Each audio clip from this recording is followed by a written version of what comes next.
Good. Success.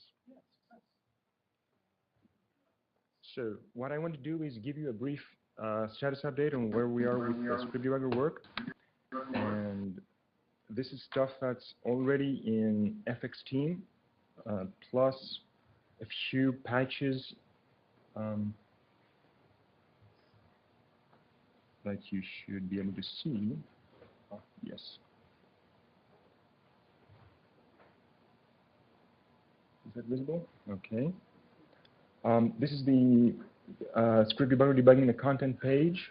We have a toolbar, we have our stacks, we have our list of scripts in the page, we have a pane to show what scripts there are. We can filter those and move to another script, and we can also go to a particular line pretty quickly, or go to something like a particular keyword in that file and find, say, the stop method, which is somewhere right here, and maybe even put some breakpoints and see that when the application runs, we pause, we get our list of frames, we can navigate through them.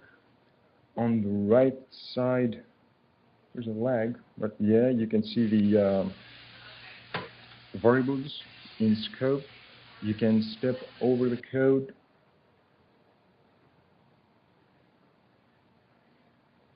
I'm in a totally different place, but it should update real soon.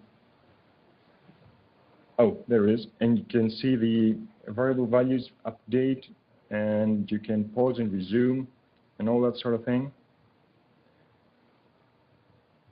And if you remove the breakpoint, you can let the page continue. So that's one thing of the three things I wanted to show you. The second is that there's support for remote debugging, and I'll be connecting my Android phone to show you this.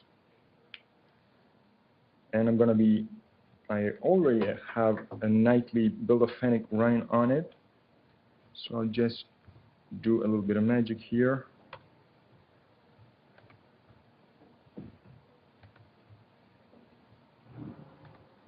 And I'll be able to launch a remote debugger to connect to Fennec running on the device.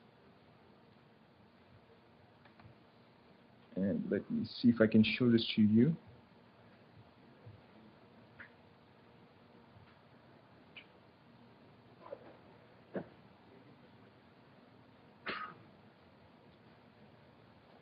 Okay, so this is the contents of the page that's in my Fennec browser. It's on google.com, and I'll visit a different site. You see the debugger is updated, the new scripts are loaded, and there's a little button that I can click that will pause for me. And you see we still have the stack list and the scripts and the variables and all that sort of thing. And the same thing works with B2G, and not only for a remote device connection, but also for a desktop build of B2G that we have, and that may make it easier to play with. And the third thing I wanted to show you is the work that we did in the London Work Week, where we had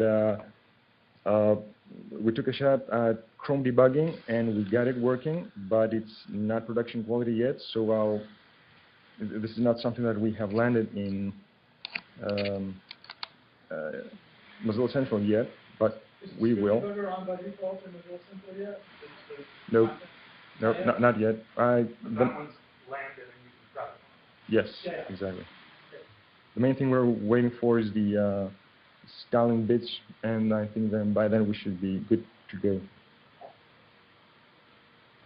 So when we have this Firefox process running, we can run, say, console, and this is Chrome code obviously, and we can then launch a separate process. let me switch to.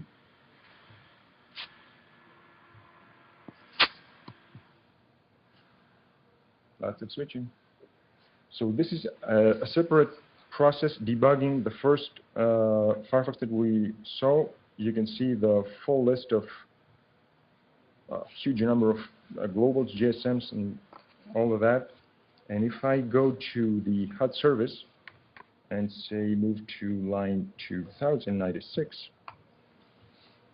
I get to a place where I could set a breakpoint.